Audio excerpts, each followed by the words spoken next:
And then we have Kevin Ross, who is the managing partner and Don't call me Mister. the managing partner and founder of ePlot Law. He brings decades worth of litigation experience. He's going to be focusing his discussion today on the way litigation shapes new laws, which are particularly drone laws emerging. I'm going to try to touch upon what Dave kind of brought up in some of the issues and try to tie it into litigation. You know, it's one of the funny things when you're talking about history. Decades ago, according to Amanda, when I was a little boy, you know, drones were the scary thing that the military had, and you didn't know a whole bunch about it. Whereas, you know, just the other day, a drone to me is a scary thing the 5-year-old neighbor had crash right into my windshield. You know, that's really how commonplace drones are becoming. And so with that, it's going to become more involved in litigation and the type of litigations we have. I think I'll start with this example of a case in Kentucky. I think it kind of touches on the point where I think the heaviest amount of litigation will be. It's affectionately called the drone slayer case. You have two neighbors in Kentucky. I won't say where. Some of you might be from Kentucky, and I don't want to offend anybody. But, you know, the one guy got his new drone, put a camera on it. He's taking nice pictures of his property. Inadvertently crosses over to his neighbor's property, way up in the air. Neighbor didn't like that, so he took out his shotgun and shot it down. That's a drone slayer. He also has a website, and he sells T-shirts and all kinds of stuff. You know, because it really became a famous case in Kentucky. It's ongoing. Of course, the police were called. The guy was arrested and all that stuff. The criminal charges were dismissed, and they relied on a Kentucky law that's trespass laws of all things, and saying, well, you know what? He had every right to defend his property. He thought you were filming his children, yada yada yada. And they threw out the criminal case. So of course that ensued a lot of civil litigation. But mostly the civil litigation was prompted by kind of the regulatory people and stuff, because what you have here, which I think you'll see a lot of, is the conflict between the state law and the FAA. As an aviation lawyer, a guy who's done some aviation cases, you find the FAA really doesn't like for states to interfere in their business. They will use the preemption doctrine. We've used it a lot. We defend a lot of aviation companies. It's our favorite thing to do is say preemption. You can't do this state law.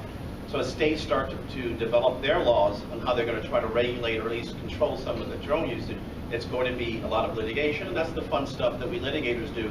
We like to go in there and see how we can affect laws, because these litigations generally how you change the law and you continue to develop the law and make it better. In this particular case, they used the trespass statute to exonerate him. The civil case they're actually fighting against, and the FAA is joining saying, hey, you can't regulate airspace. You know, 200 feet above somebody's property is not trespass. It's free. It's as long as the person's operating within a certain range. It's a hobby. It's not a commercial use. So I think that's where you're going to see a lot of the litigation is going to be just on those type of issues. And it doesn't even have to be a drone-specific law, because this law that the court relied on had nothing to do with drones. It started with people having their cows and goats and everything go across people's property, and it's, now you see the use in a drone context. I think you're going to have some litigation with what's a hobby versus what's a commercial use, because Tim kind of hit one of those examples of kind of, we're not an aviation company, we're sharing information, we're not charging away. You know, creative business people are going to create creative ways to avoid being overly regulated. You're going to have a lot of litigation, I think, that's going to ensue about with that. Not just privately between individuals, I think with the government, you're going to have it in the criminal context. So I think that's where you're going to see a lot of the opportunity. And also litigation, it's going to be some of your typical things you would expect in litigation. I think you're going to see a lot of products liability type cases. Now, more drones are used in the commercial context. You're going to find that, to give you a good example, my daughter's a film student, and I went to watch her film her zombie movie. She had this really cool, looked like an airplane to me, with this about $30,000 worth of video equipment on it. They fly it around, they take the pictures. Sometimes they film people in class, stuff. You talk about invading privacy. But you know, they have these things. Most businesses want to try to insure those things. Insurance companies don't like to, let's just put it this delicately, they will look for ways not to cover certain things. There's going to be lots of litigation on whether something is covered, especially if you're using it for a hobby versus a commercial use. In fact, we're starting to see some of those cases, not as much, but I think that'll be a very big area where it'll develop, and that'll tie into also the products liability end. The more drones you create, the more that goes out to the commercial, into the hobby use, the more you produce, the more chances you have for defects and other problems that you have. So I think in the traditional context of products liability claim, I think in 5 to 10 years you're going to see a whole lot more of that in the drone area. Some of the typical ones you're going to see, like Tim touched upon, is the trespass and invasion of privacy. I think those are more of the ones we're seeing now because there's kind of easier ones, and not everybody has a drone in most of these states, but I think you'll see a lot of that, particularly in Florida, since we have a statute that we're trying to, to get to understand. And then the last area I think where you'll see a lot of claims, are kind of two, is in the property damage, like the 5-year-old next door that owes me a windshield, and you're going to see even personal injury when you have these things are flying around. Some of them get pretty heavy. Imagine something that weighs 40 pounds falling 200 feet onto somebody. You know, well, I tell you, Morgan has. My best friend over there says, and he's all waiting for some of that to happen. But we're going to see a lot of those type of claims because the more things you have hovering around the air, the more opportunity there is to fall. So, I'm just, keeping mine short. I just think that there's a lot of opportunity for litigators if you're interested in stuff like that in litigation. That there'll be a lot of opportunities in the drone area for litigation. It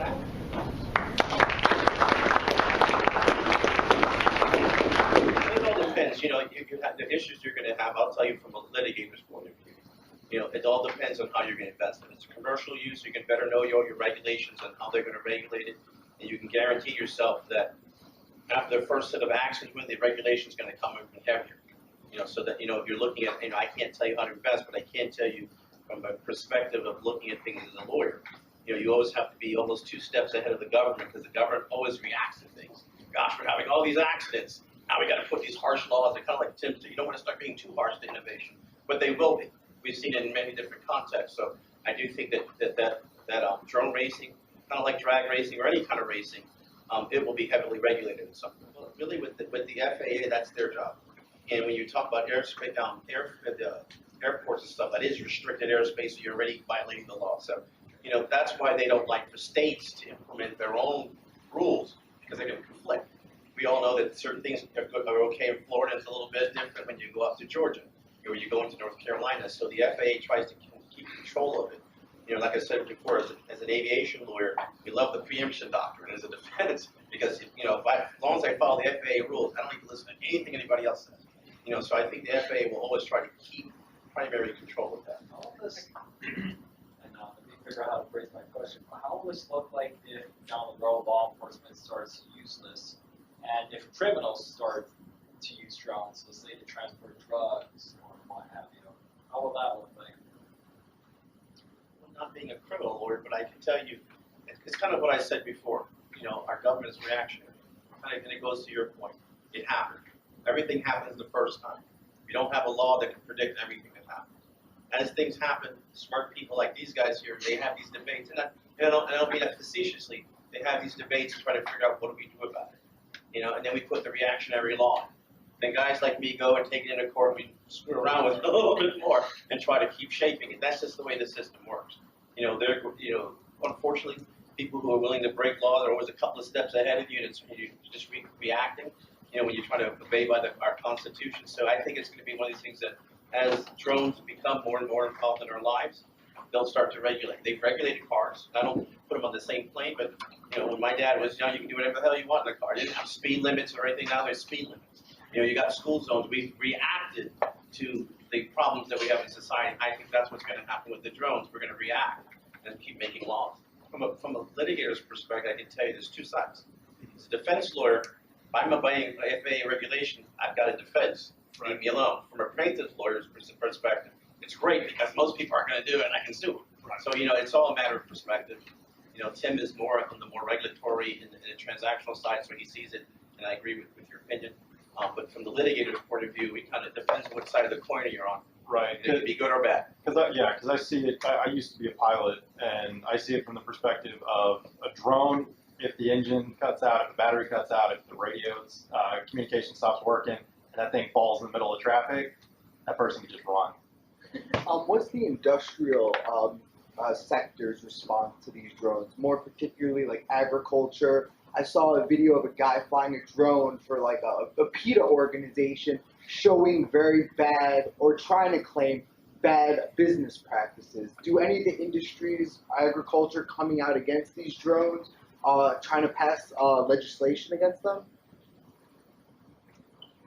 Well, from what I can tell you about the agriculture, because I had this discussion with some of my friends, they're actually advocates for it, just because it cuts down costs. And one of the reasons a lot of our stuff gets shipped overseas and we buy so much is because everything is expensive and labor cost.